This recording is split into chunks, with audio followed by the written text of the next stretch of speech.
ዛሬው ሹላፎች እንግዲህ ያደረጉት ከሌላው ጊዜ ለየት ያደረገው ነገር ነው። ሌላ ጊዜ በመረጃና በቪዲዮ ነበር ሲመጡ የነበረው። ባለፈው እንግዲህ አይታችኋል፣ ካሜራ ላይ ቪዲዮ እንዲጠፋ ትእዛዝ ሰጥቶ ነበረ። ዛሬ ደግሞ መረጃ እንዳይኖር እንግዲህ ከካሜራ ጀርባ ትንሱን ፈንክቶ አስቀምጧታል ማለት ነው። ውድ ቤተሰቦቼ እንዴት ናችሁልኝ? ደህና ናችሁ ወይ? ሰላማችሁ ብዝት ይበልልኝ የኔ ውዶች፣ የኔ ማሮች፣ የኔ ፍቅሮች፣ የኔ ቅኖች እንዴት ናችሁልኝ? ደህና ናችሁልኝ አላችሁልኝ? እንግዲህ ቻናሌን ስታዩ ላይክ ማድረጋችሁ እንዲሁም ለቤቴ አዲስ ከሆናችሁ ሰብስክራይብ ማድረጋችሁ ኮሜንትን ማስቀመጣችሁ አስተያየታችሁ ኮሜንት ላይ ማስቀመጣችሁን እንዳትረሱ የኔ ቀልቦች ማለት ነው። ስለምታረጉልኝ ሰብስክራይብ፣ ላይክ፣ ኮሜንት የምትሰጡ የኔ ፍቅሮች የኔ ቅን የሆናችሁ ቤተሰቦቼ እጅግ በጣም አመሰግናለሁ። እግዚአብሔር አምላክ የልባችሁ መስራት ይፈጽምላችሁ፣ በሰላም ለቅድስት አገራችሁ ያብቃችሁ እያልኩኝ ማለት ነው።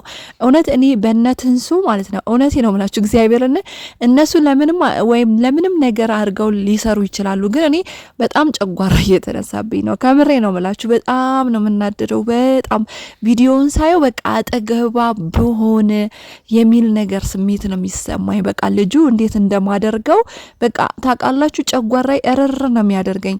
ክደት የሚባለው ነገር እኔ የራሴን ህይወት ታሪክ እነግራችኋለሁ ብያለሁ፣ ወደፊት እግዚአብሔር ከፈቀደ ማለት ነው። ክደት የሚባለው ነገር እንዴት እንደሚያሳምም እንዴት ቁስሉ ራሱ በምንም ነገር ልታድኑት አትችሉም፣ በምንም ነገር ልትፈውሱት አትችሉም። በጣም የክደት ነገር በጣም ነው የሚያቆስላችሁ እስከ መጨረሻ እስከ ዘላለም ድረስ ከልባችሁን ከህይወታችሁ ማይወጣ መሬት ውስጥ ካልገባችሁ በስተቀር ማለት ነውና እንግዲህ አላዛር የሰራውን ስራ ሰርቶ ማለት ነው ከሹላፍዬ ጋራ እንግዲህ እንዴት አድርጎ እንደሚያፌዝባት አይታችኋል። እውነት እኔ በጣም የተናደድኩት ምክንያቱም እኔም እንደዚህ አይነት ፌዝ ደርሶብኛል። ከምሬ ነው ምላችሁ። እኔም በፍርድ ቤት ቆሜ ማለት ነው ታሪኬ እነግራችኋለሁ። በፍርድ ቤት ቆሜ ማለት ነው የሀገር ምስክር እያለኝ በፍርድ ቤት ውስጥ ክደት ተፈጽሞብኛል። እውነት በቃ የሱን የሚያሳርረኝ እውነት እግዚአብሔርን እላችኋለሁ። ጨጓራዬ በጣም እያመመኝ ነው የእነሱን ቪዲዮ ሳይ ማለት ነው።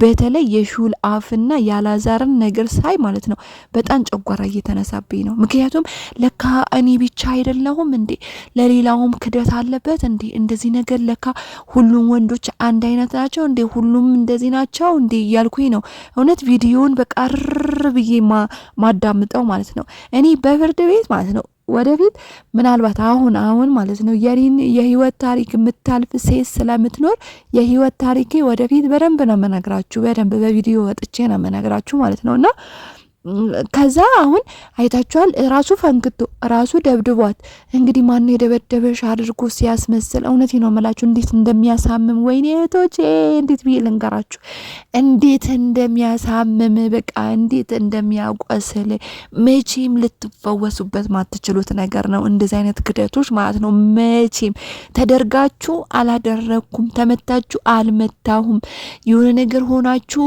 አላረኩም የሚሏችሁ አድርገው ማለት ነው ክደት እና እኔ አንዳንዴ ማለት ነው ከእግዚአብሔር ጋር ግብ የምፈጥርበት ጊዜ ነበረ። እንዴ ለምን እሺ ሰው ካላየ አንተ ታየለው ወይ ፍርዱ የታለ ብላችሁ ማለት ነው። እግዚአብሔርና ብዙ ጊዜ ከእግዚአብሔር ጋር ተጣልቼ ያውቃለሁና እኔ አሁን ዛሬ የትንሱን ሳይ እውነቴ ነው ምላችሁ፣ ከምሬ ነው ምላችሁ። እነሱ ለድራማ ሊሆን ይችላል አላቅም፣ ፌክ እኛን እየተጫወቱብን ሊሆን ይችላል አላቅም፣ እውነተኛ ታሪክ ሊሆን ይችላል አላቅም። ግን እንደዚህ አይነት ታሪክ እኔ ላይም ስለነበረ ማለት ነው። ምክንያቱም ተደርጎባችሁ አላረኩም ወይም ደግሞ ሰጣችሁ አልሰጠችኝም ወይም ደግሞ አድርጋችሁ አላደረገችልኝም አላቃትም እኔ ከየት እንደመጣች የት እንደሆነች ተብላችሁ ማለት ነው ምን አይነት ስሜት እንደሚሰማ ያ ቁስል የደረሰበት ነው የሚያውቀው። ስለዚህ አላዛር አሁን አንገቷ እስቲ ሚስቴ ምናምን እያለ ሲፎግር የነበረው በጣም የተቃጠልኩት በጣም ማለት ነው። ምክንያቱም በጣም አስመሳዮች በጣም እንደዚህ በዚች ምድር ላይ ብዙዎች ስላሉ ማለት ነውና በጣም አበሳጭቶኛል፣ በጣም አናዶኛል ማለት ነው።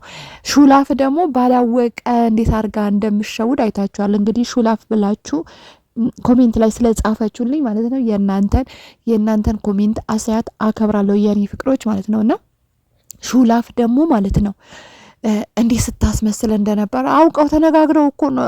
እሷ መክራው ነው እኮ ነው ልጁ በእሷ ምክር ነው የሚሄደው። ታውቃላችሁ አይደለ? በእናቱ ምክር ነው እንዲህ በዚህ በግራ ሂድ ስትለው በግራ የሚሄደው፣ በቀኝ ሂድ ስትለው በቀኙ የሚሄደው።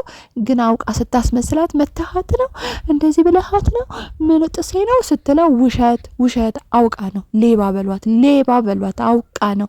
ይሄኔ እሷ በስልክ ወቅረው ለምን አጠፈጥፋትም ቪዲዮ በሌለበት ለምን አትመታትም ምናምን ብላ እሷ የመከረችው ነገር ነው። ልጁ በአይምሮ የሚያስብ አይደለም በነገራችን ላይ፣ ወይም ደግሞ በአይምሮ አስቦ የሚመጣ አይነት ወንድ አይደለም። በአይምሮ መምራት የሚችል አይነት ወንድ አይደለም። እናቱ ከሌለች እዛ ቦታ ላይ የሱ ህይወት የለም። እናቱ ከሌለች የዛ ጋር የሱ ህይወት የተቋረጠ ነው። የሚረባ ወይም ደግሞ አውቆ የሚመራ አይደለም። ታውቃላችሁ እናቱ ስለሌለች እዛ ጋር እስር ቤት ሲገባ እንደነበረ አይታችኋል አይደለ? አይታችኋል እንግዲህ።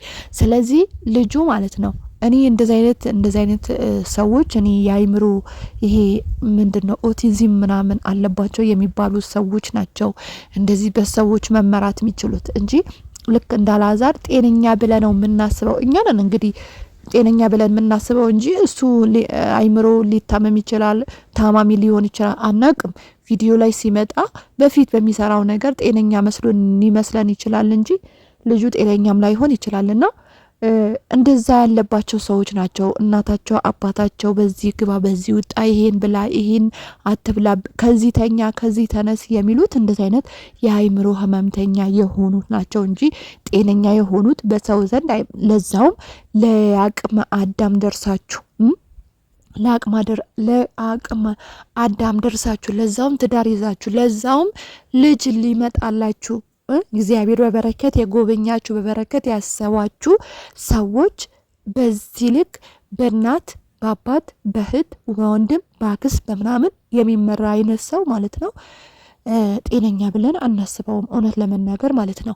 ስለዚህ ልጁ እንዴት አድርጎ እንደሚያፌዝባት እንደነበረ እንደው ቪዲዮ ራሱ ለመጨረስ አልፈለኩም፣ ግን ትንሱ ስለምታሳዝነኝ እንደው ጨርሽ እውነት እንደዚህ ነው በቃ ግራ የሚገባችሁ። እግዚአብሔርን እላችኋለሁ ካጠገባችሁ ሰው ከሌለ ማለት ነው እንደዚህ ነው በቃ እንባችሁን በቃ ለፈጣሪ የምትነግሩት። በቃ ማንም አጠገባችሁ ከሌለ ሄዳችሁ የምታርፉበት ከሌለ እህት ከሌላችሁ አዲስ አበባ ላይ ዘመድ ከሌላችሁ መግቢያ ከሌላችሁ በቃ የማንም ቅራቅንቦ ቃቃ ጨዋታ ነው የምትሆኑት ማለት ነው።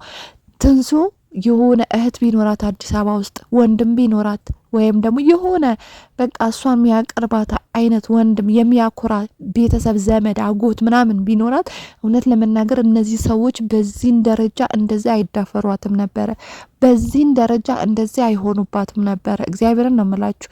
ስለዚህ ማንም እንደሌላት ስለሚያውቁ ነው እናትየውም እሱንም በዚህ ደረጃ እየፈላባቸው ያሉት ማለት ነው።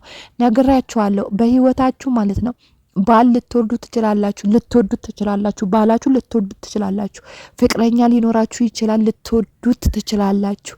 ግን እውነቴ ነው የምላችሁ ምሰሙኝ ከሆነ እህቶቼ ወንድሞቼ አይደለም ወንድሞቼ አይመለከትም፣ እናንተን አይመለከትም፣ እህቶቼ ማለት ነው። በእርግጥ ለወንድም ይሆናል ይሄ ነገር። በህይወታችሁ ሚስጥራችሁ እንዳለ አትንገሩ። እውነቴ ነው። የሚነገረውን ብቻ ለባላችሁ የሚያስፈልገውን ነገር ካለ እሱም መርዳት የሚችላችሁ ነገር እናንተም ለሱ መርዳት የምትችሉ ነገር ግን ማለት ነው ገመናችሁ ሙሉ ገመናችሁ እናንተን የሚያስደፍር እናንተን የሚያቀልል እናንተን ዝቅ የሚያስደርግ ነገር እናንተን ከሰው ማይቆጥሩባችሁ አይነት ሚስጥሮች ወደድ ነው ባሌ ነው አቅፌው ተኛዋለሁ ልጅ ወልዳለሁ ነገ ባሌ ይሆነኛል ፍቅረኛዬ ነው የምትሏቸው አይነት ሰዎች ሚስጥራችሁ ጨርሳችሁ አትንገሩ። ተማሩ፣ እውነት ተማሩ። እኛ ምናልባት ስለተማረን ይሆናል እናንተም እንደዚህ ብንናገር። ለምሳሌ እኔ ወንድም ባይኖራችሁ ወንድም የለኝም አትበሉ። እኔ አጎቶቼ ጥሩ ናቸው፣ አክስቶቼ ጥሩ ናቸው፣ ወንድም ባይኖራችሁ የወንድሜ ያጎቶቼ ልጆች እንደዚህ እያላችሁ ራሳችሁን አቅራሩ። ቤተሰቦቻችሁ ወይም ዘመዶቻችሁ አጎቶቻችሁ ምናምን መጥፎ እንደሆኑ አትንገሩ። ለእናንተ ኩራት እንደሆኑ በማንኛውም አይነት መንገድ እነሱ አጠገቤ ናቸው፣ ከኔ አይለዩም፣ ለኔ ይቆማሉ ብላችሁ ንገሩ። ብቸኛ እንደሆናችሁ ለባላችሁ ለፍቅራችሁ አትንገሩ። እውነቴ ነው የምላችሁ። እንዳትነገሩ ካፋችሁ ከአንደበታችሁ እንዳይወጣ። እንደ ትንሱ ነው የምትረገጡት፣ እንደ ትንሱ ነው ምን አባሽ ምን ታመጫለሽ የምትባሉት። እንግዲህ አይታችኋል። ትላንትና ከኛ ተለያይተን ከእስር ቤት ተፈታ ተባለ። የኢትዮጵያ ሕግ ታውቁታላችሁ። ብዙ አውርቻለሁ፣ በዛኛው ቪዲዮዬ ማየት ትችላላችሁ። እንግዲህ ብያችኋለሁ፣ በህይወታችሁ የሚዝትባችሁ ሰው ካለ ማለት ነው እናንተ የሆነ ነገር እንደምታጡ ወይም ደግሞ እዚች ምድር ላይ እንደምታጡት ማወቅ አለባችሁ። ተናግሬያለሁ በብዙ ቪዲዮዎቼ ይሄን እየተናገርኩኝ ነው። እናንተ በህይወታችሁ ሚዝትባችሁ እንዲያረግሻለሁ፣ ቆይ ጠብቂ፣ እንደዚህ ካልሆነ እንደዚህ የሚሏችሁ ሰው ካለ አንድ ቀን የምትነፈሱት እስትንፋሳችሁ እንደሚያሳጣችሁ እወቁ ብዬም ተናግሬያለሁ። አሁንም እወቁ። ከእንደዚህ አይነት ሰው ጋራ ሺ ሜትር ነው መራቅ ያለባችሁ። በጣም 1000 ሜትር ነው መራቅ ያለባችሁ። እና ትላንትና ምን ብሎ ሲዝትባት እንደነበረ ታውቃላችሁ። እርጉዝ ናት እቺ ልጅ መንከባከብ የሚያስፈልግ አሉ። በጣም ብዙ አረመኔዎች አሉ። እርጉዝ ሆናችሁም አልሆናችሁም ጨንቃይ ከሆኑ ምንም ሆኑ ምንም አይመለከታቸውም። ስለዚህ ይቅርታ እቺ ልጅ እርጉዝ ናት። አሁን የሚያስፈልጋት ነገር ያውቃሉ። የተማሩ ናቸው ብለን ነው የምናስበው። እናትዮም የተማርኩኝ ነው ብላ ስትፎግር ነበረ። እሱም የተማረ ብለን ከተማረ ሰው እንደዚህ አይነት ነገሮች አይጠበቁም። እውነት አይጠበቁም። የሱ ልጅ በሆድ ተሸክማ እንደዚህ አይነት ነገር አይጠበቅም ነበር። ስለዚህ ውድ ቤተሰቦች፣ የኔ ፍቅሮች፣ የኔ ማሮች፣ የኔ ውዶች እንደዚህ አይነት ነገር በህይወታችሁ ካለ ቶሎ አምልጡ። እኔ አሁን ትንሱ ለምን እዛ ቤት እንደማትለቀው እኔ አላቅም። ምን እንዳስቀመጣት ምን አይነት ሰይጣን እንዳስቀመጣት አላቅም። አው ፍቅሩ ላይ ይወጣላት ይችላል። ግን እኮ የሆነ ሰው የሆነ ጥላቻ ካሳያችሁ ማለት ነው በአንድ ጊዜ ሴት ልጅ ከቆረጠች አንዴ ነው የምትቆርጠው፣ ሁለቴ ሶስቴ አትቆርጥም። ካምረረች አንዴ አምረራ ነው የምትሄደው። ምንድነው እንደዚህ መሽለጥለጥ? ወንድ ልጅ እንደዚህ ስትሽለለጠለጡ ነው እላያችሁ ላይ ፊጥ የሚለው። ስለዚህ እህቶቼ፣ የኔ ፍቅሮች፣ የኔ ማሮች ለወንድ ልጅ እንደዚህ አትሽለጥለጡ፣ ፊት አትስጡ። እና የኔ ቤተሰቦች በዛው የአረፋ ቪዲዮ የቀረስኩት ስለነበረ በዛው ዘና እንድትሉበት ብዬ ነው። የአረፋ ገበያ በአጋጣሚ ገበያ ሄጄ ነው ገጠር ውስጥ። ሰላማችሁ ብዙ ትበር። ቻናሌን ሰብስክራይብ፣ ላይክ ያደረጋችሁ ቤተሰቦች ይሁኑ። ባይ